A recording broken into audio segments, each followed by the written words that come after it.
Supreme കോടതിക്കെതിരെ ഉപരാഷ്ട്രപതി ജഗദീപ് ധൻഖർ. ബില്ലുകളിൽ രാഷ്ട്രപതിക്ക് സമയപരിധി നിശ്ചയിച്ച സുപ്രീം കോടതി വിധിക്കെതിരെയാണ് ഉപരാഷ്ട്രപതി രംഗത്ത് വന്നത്. അബ്ദുൾ റഷീദ് ചേരുന്നു. ഷമി, നിയമസഭകൾ പാസാക്കിയെടുത്ത ബില്ലിന്മേൽ രാഷ്ട്രപതിക്ക് സമയപരിധി നിശ്ചയിച്ച സുപ്രീം കോടതി ഉത്തരവിനെതിരെയാണ് ഉപരാഷ്ട്രപതിയും അതോടൊപ്പം രാജ്യസഭാ അധ്യക്ഷനുമായിട്ടുള്ള ജഗദീപ് ധൻഖർ രംഗത്തെത്തിയിരിക്കുന്നത്. രാഷ്ട്രപതിയെ നിയന്ത്രിക്കാനും ആ സമയപരിധി നിശ്ചയിക്കാനും ജുഡീഷ്യറിക്ക് അധികാരമില്ല.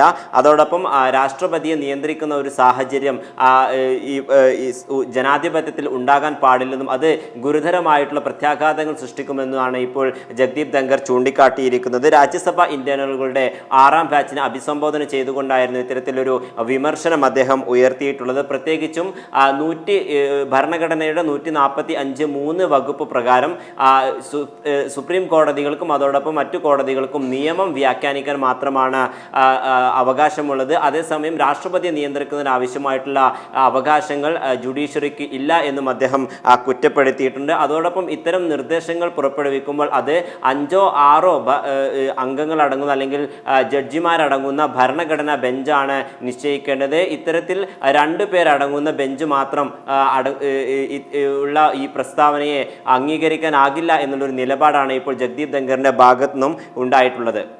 A recent judgment. Where are we heading? What is happening in the country?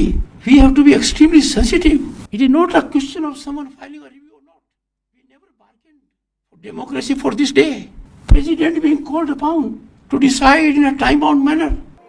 അതോടൊപ്പം ദില്ലി ഹൈക്കോടതി ജഡ്ജിയായിരുന്ന യശ്വന്ത് വർമ്മയുടെ വസതിയിൽ നിന്നും പണം കണ്ടെത്തിയതുമായി ബന്ധപ്പെട്ട സംഭവത്തെയും ധൻഖർ വിമർശിച്ചു. പ്രത്യേകിച്ചും ജുഡീഷ്യറിയിൽപ്പെട്ട ഒരാളുടെ വീട്ടിൽ നിന്നും അല്ലെങ്കിൽ വസതിയിൽ നിന്നും ഇത്തരത്തിൽ പണം കണ്ടെത്തിയ സംഭവം പുറം ലോകം അറിഞ്ഞത് ഒരാഴ്ചയ്ക്ക് ശേഷമാണ്. അതുമായി ബന്ധപ്പെട്ട പ്രാഥമിക റിപ്പോർട്ട് തയ്യാറാക്കാൻ അല്ലെങ്കിൽ FIR രജിസ്റ്റർ ചെയ്യാൻ പോലും പോലീസിനെ വൈകി എന്ന തരത്തിലുള്ള വിമർശനമാണ് ഇപ്പോൾ ധൻഖർ ചൂണ്ടിക്കാട്ടുന്നത്. അതോടൊപ്പം ഈ രാഷ്ട്രപതിയുടെ സമയപരിധി നിശ്ചയിക്കുന്ന ജുഡീഷ്യറിയിലെ അന്വേഷണം വൈകുന്നതുമായി ബന്ധപ്പെട്ട വലിയ വിമർശനങ്ങൾ ഉയരുന്നുണ്ട്. ഇതൊക്കെ തന്നെയും ജനങ്ങൾക്ക് ജുഡീഷ്യറിയോടുള്ള ഒരു വിശ്വാസം നഷ്ടപ്പെടുന്ന സാഹചര്യം ഉണ്ടാകുന്നു.